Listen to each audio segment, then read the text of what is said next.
Ms. Mowers here with another chapter of Restart. Thanks for following along with us so far.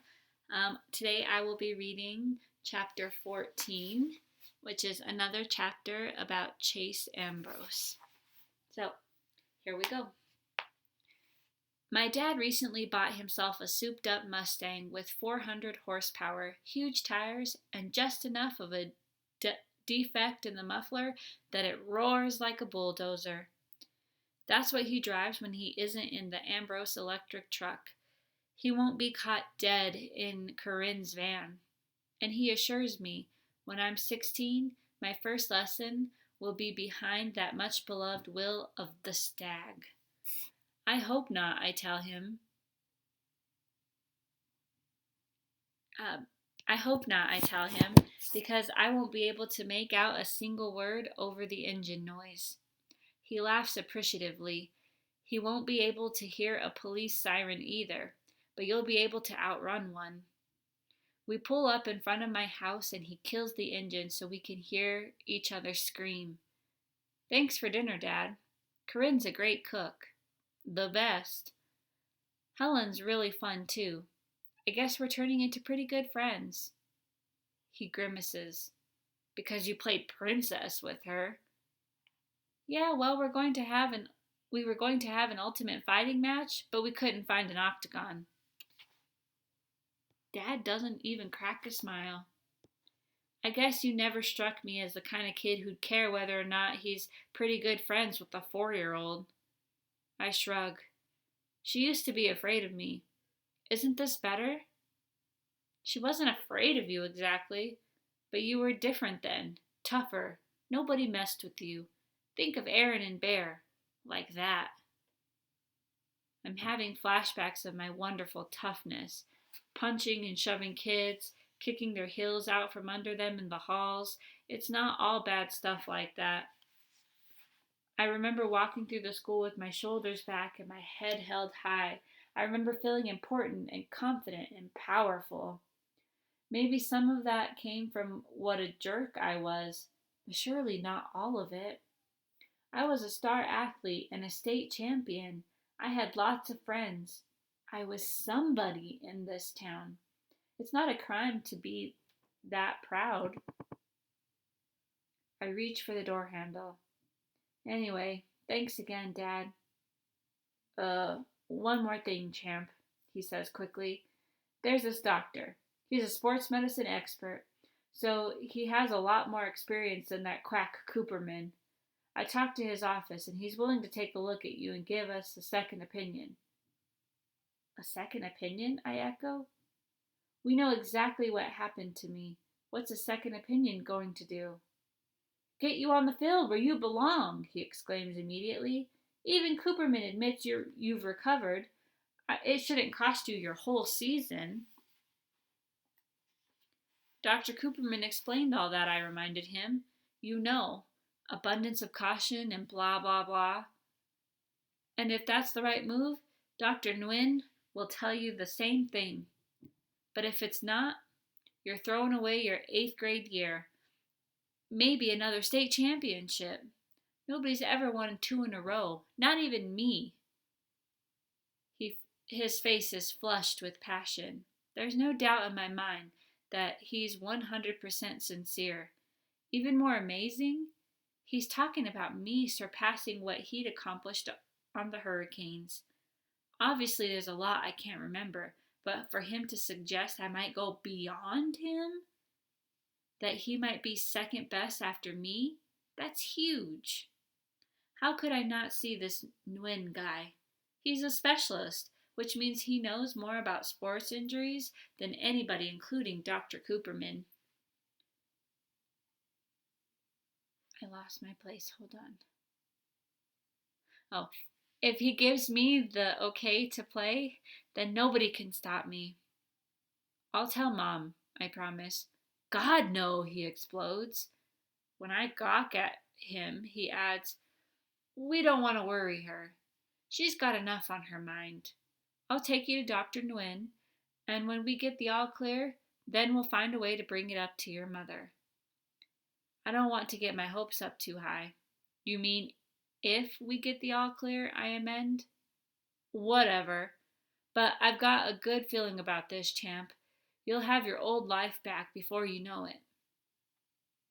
My old life. I allow my mind to sift through the idea. I'm excited to play football, but what I really crave is the chance to be me again, to make up with my best friends and mend fences with the team. Those feelings of self assuredness and pride won't just come from memories anymore. It could all happen very soon. Bear snatches the pass out of the air, hugs the ball close to his body, and executes a lightning spin move around a lady pushing a baby carriage on the sidewalk. Watch it, she barks as the startled baby begins to scream. Sorry, I shout over my shoulder, and we continue along Portland Street, tossing the ball between the three of us. I'm not back on the team yet, but no one said I couldn't play a friendly game of catch as we make our way to community service. The friendly part is just for us. It doesn't include our fellow pedestrians who run for their lives when they see us coming. Hey, cut it out! Watch where you're going! That's my head you almost took off! A 10-year-old kid lets loose a string of obscenities when we knock him off his bike. You kiss your mother with that mouth? Aaron crows gleefully. Laughing, I hauled the kid and his bike upright and turned back just in time to see the ball screaming at my face. At the last second, I reach up and pick it out of the air. Not bad, I think to myself. Maybe I really am the star everyone says I used to be. Aaron and Bear are all power and no finesse. Aaron's even kind of a butterfingers. He's constantly running into the road after a bouncing ball, amid squealing brakes and honks of outrage. But I seem to have some real skills, and what Dad would call good hands. Great catch, Ambrose, Aaron bellows. Now you see how much the Hurricanes need you? I grin. But don't tell them about the appointment Dad's going to set up with Dr. Nguyen. I don't want them celebrating something that might not happen if the new doctor doesn't clear me to play. But he's going to. I can feel it. When we get to the Portland Street residence, I spy Shoshana stepping in the front door. Luckily, Aaron's looking the other way, and I throw Bear a bullet past to make sure he doesn't see. It wouldn't be easy to explain to those guys that she and I are working together. I don't have a timesheet to sign, so when they head to the office, I make a beeline for Mr. Soloway's room. I'll have to catch up with them at some point, but the way they goof off and eat cookies, I've got plenty of time. I don't feel great about running around behind their backs, but it's easier this way. Why stir things up if we don't have to? So the colonel is lecturing us on conserving resources, and right behind him on the landing strip, the PFCs are unloading the 6 coolers of pastrami sandwiches we had flown in from San Francisco. And we're praying he doesn't turn around because we sent 2 pilots over 12,000 miles, including a stop in the Midlands, to get us lunch. We're breaking our arms, patting ourselves on the back the way we got away with it, when the colonel sniffs the air and says, Call me crazy, but I could swear I smell pastrami. I cling harder to the flip cam so my laughter won't make the picture jump. I can see that Shoshana, the interviewer, is actually biting the side of her mouth to keep from cracking up. You don't want to do anything to interrupt Mr. Soloway. Once he gets started, the stories tumble out one after the other. It's our 3rd day in at Portland Street, working with the old soldier, and our best yet. Shoshana never planned on spending more than a couple of hours here, but neither of us counted on Mr. Soloway having so much to say. Most of the time, he's all sarcasm, so it's hard to have a normal conversation with him. The big difference is Shoshana, who's a natural interviewer. She's so genuinely interested that she brings out the best in Mr. Soloway. Some of the stories are sad, like losing friends in battle or having to rescue children orphaned by the war. Some are uplifting, the work of medics and nurses and the incredible heroism of ordinary soldiers. But amazingly, in the middle of all that suffering and violence, a lot of funny stuff happened too, like the pastrami incident, or the time General MacArthur's laundry was sent to their post by mistake, and they used his silk boxer shorts as party hats on New Year's Eve. I get the impression that Mr. Soloway was the Army's version of the classed clown, which doesn't really match the cranky old geezer he is now. Or maybe it does. I think of his mistrust of authority figures like doctors and administrators. He saw almost as many of those during the war as he does today in assisted living. After he took out the tank, he spent 5 weeks in the hospital. He was nearly court-martialed for running an illegal gambling operation. He filled empty IV bags with helium and took bets on balloon races. While he was telling it to Shoshana, he was roaring with laughter. His face is pink from the joy of the memory. I had $50 on the hot water bottle. That was a lot of money in those days. And this crazy Texan threw a hypodermic needle like dart and brought me down 3 feet shy of the finish line. I'd never been so mad at anybody in my life. But I paid up. At least I was going to until the MPs raided the game. Party poopers. Engrossed in the story, I nearly missed the twin gasps from the hall. I glanced over my shoulder to spy Aaron and Bear standing in the doorway, staring in bewilderment. Busted. Let's take a break, okay? I set down the camera and joined them outside. What gives? Bear demands. First you come with us to community service when you don't even have to? That's bad enough. But now you're making a movie about the place? It's for Video Club. And with Shoshana Weber, Aaron cuts me off. Her stupid family got us sentenced to the Graybeard Motel. Maybe I'm trying to make things right here. I defend myself. Maybe if I help her with her project, the family will be in a more of a forgiving mood. Yeah, that'll work, Aaron snorts. Listen, man, you might not remember much about how much the Webbers hate our guts, but I do. If it was up to them, we wouldn't be on community service. We'd be on death row. But hey, it's all good. If you want to spend your time with people who curse the day you were born instead of your true friends, it's not like we can stop you. I'm torn. On the one hand, I'm not doing anything wrong. Still, I've kind of brought this on myself by covering up the fact that I'm working with Shoshana. Aaron looks honestly hurt, like I'm stabbing him in the back. And let's face it, he might be kind of right. After all, I didn't have to be so secretive about the video project. Bear chimes in. And all of the Dumbledores in this place, why do you have to pal around with that one? If you're looking for relics, this place is like an all-you-can-eat buffet. Why him? We're interviewing him, I tried to explain. He's the most interesting person here. The guy's a war hero.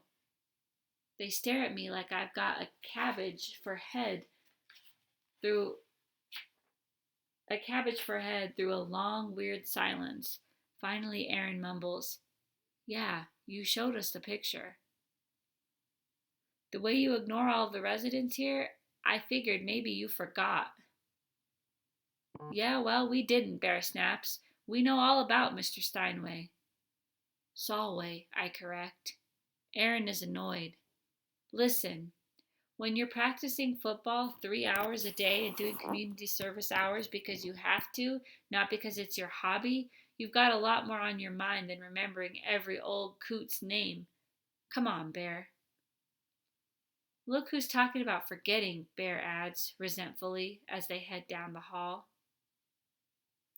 Way to go, Chase. I chew myself out as they round the corner. This is exactly what I was trying to avoid. And now they're ticked off at me. Worse, they feel like they can't trust me anymore. What's next, huh? When I re-enter the room, the first thing I see is Mr. Soloway's walker standing against the wall. The old soldier himself is up on his feet, directing Shoshana, who is pulling a heavy box out of the closet. You know, she says, I thought being in the army taught people to be more orderly. Mr. Soloway throws his head back and coughs loudly. I'm the exception to that rule. Some of the fellows, to this day, they make a bed so tight you could bounce a quarter off the blanket. Me, I always hated the spit and polish. I promised myself that the minute there was no sergeant around to search for a speck of dust on my boots, I was going to be as messy as I wanted to be. Well, in that case, Shoshana informs him, this closet is your crowning glory. Instead of being insulted, the old soldier looks kind of pleased. I can see it from all the way across the room. There are a few shirts, pairs of pants, and one suit on hangers pushed over to one side. The rest of the space, 90% of it, is jam-packed with what can only be described as stuff. Picture the entire contents of the house crammed into a tiny 4x4 space. All the things that could end up in the basement, the garage, the attic, live in the closet.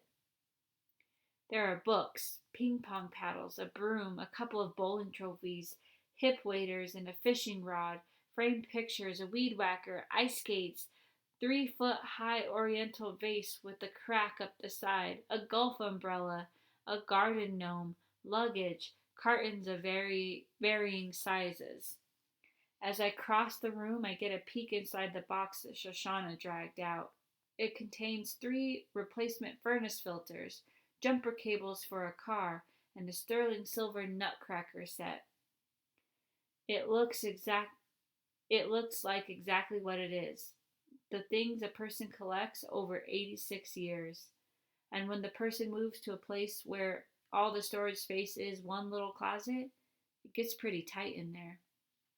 We've got a lot of great footage of Mr. Soloway talking, Shoshana explains to me from the depths of the collection. But what we need are some visuals to cut away to. Mementos, old photographs, that kind of thing. What do you think? When we're talking project business, she sometimes slips up and treats me like a fellow human. Good idea, I agree. Mr. Soloway peers into the box. Son of a gun! I was wondering what I did with my 32-piece ratchet set. I look at him, standing up and walking on his own, even bending over to see inside the carton. It's hard to believe that this is the same Mr. Soloway that I first met, struggling on the walker and never even bothering to open the blinds to let some light into his gloomy room. Maybe when his wife died, he moved into Portland Street. He lost focus because everything in his life used to revolve around her. But now that Shoshana and I are coming over to work on the video, he's totally different. He wants to present himself well on camera, so he shaves, dresses well, stands straighter, walks better. According to the nurses, his appetite has improved at mealtimes. We dig around some more, moving stuff out of the closet and unpacking boxes until the floor is covered with knickknacks. We do find a few things we can use in the video. Black and white photographs from the barracks in Korea, the Solway's wedding picture in a double frame with one from their 50th anniversary, his old military dog tags and another set belonging to a buddy who was killed in the war. We've got enough, but Shoshana is like a bloodhound on her hands and knees in the closet, running her hand along the baseboard. What are you doing back there? Mr. Soloway asks. Drilling for oil? She reaches behind the golf bag and draws out a navy blue velvet jewelry box of an odd triangular shape. Embossed in silver on the lid is the Great Seal of the United States. "You found my medal!" Mr. Soloway exclaims in amazement. Glowing with discovery, Shoshana flips open the cover. The box is empty. Mr. Soloway frowns. It must have fallen out. Shoshana and I give the closet floor a thorough inspection. No medal. She has a question. "Mr. Soloway, when was the last time you wore your medal?" "In this place?" He's sarcastic. "Lots of state occasions here, wheelchair races, canasta games, colonoscopies." "What about before that? Before you moved here?" He carries a wry grin. "I get you. What if this crazy old cougar packed up the empty case for the medal and lost 20 years for a medal he lost 20 years ago?" "No, don't apologize. It's a valid question. The answer is I never wore it. Not that I was ashamed of it, but it didn't feel right. Like I'd be saying, 'Look how great I am. I've got a better medal than you.' Any dimwit can win a Purple Heart. My wife used to take it out once a year on Veterans Day, and when I refused to wear it, she'd polish it up and put it away again. Maybe one time she misplaced it. She was confused toward the end. It's possible." He retreats to his easy chair and sits in silence. Talking about his wife makes him sad. We quit filming early in order to leave our subject with his memories. "I love Mr. Soloway, but he's pretty weird," Shoshana says as we cross the lobby, heading for the exit. "He won this country's highest honor and basically ignored it." "People were different back then," I offer. "You know, more modest." "Yeah, sure, modest. But to care so little that you don't even bother to open the case to see if the medal's still there, and then hide it in the back of your closet behind a golf bag? You've got to be a real oddball." We're going through the sliding doors, which might be why she doesn't notice that I stagger for a split second. Missing medal, empty case buried under tons of junk. Mr. Soloway's medal wasn't lost. It was stolen. Somebody pocketed it and tossed the case where it would be hard to find. Who would do such a thing? There are plenty of possibilities. Portland Street is a busy place with a big staff, doctors, nurses, attendants, service people. There were painters in recently. It could have been one of the other residents, or even a visitor. But as I run my mind over the range of suspects, an image keeps forcing itself in front of my eyes. I see a $20 bill in Miss Swanson's shaky hand. I see greedy fingers snatching it away. Bear and Aaron. Bear and Aaron gloating over all the pizza it would buy. Of course, there's a big difference between $20 and the decoration awarded to a war hero to honor his bravery above and beyond the call of duty. But somebody greedy enough to take money from a confused old lady who thinks she's tipping room service? How could a guy like that pass up the chance to get his hands on something far more valuable? I must turn pale because Shoshana regards me in concern. "Are you okay? You look like you're about to faceplant." "I'm fine." I'm so not fine, but I keep my mouth shut. What kind of friend am I that I instantly suspect Aaron and Bear of stealing Mr. Soloway's medal? What kind of friends are they that it's so easy for me to believe they did it? Two hard questions followed by a third. What should I do now? Exciting. Tune in tomorrow for the next chapter.